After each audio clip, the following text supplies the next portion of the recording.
This is Big Red Reacts. Today we will be watching an example of a proper left turn. Alright, let's take a look. Big Red Reacts. Alright, now we're going to make a left turn from a single lane. Show us something here, truck driver.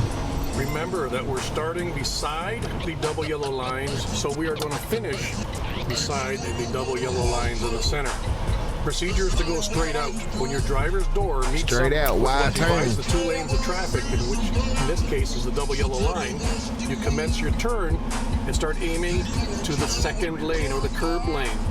Once your drive wheels are even with the stop line on the opposing traffic side, then you're going to go back. My boy got this down to a science right here. Right into that lane without going over the double yellow line. Start your turn here. Aim for the right lane. Track your tires even. Cut back. Watch your rear. Here's your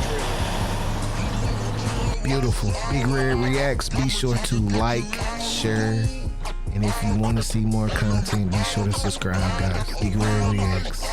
We're out.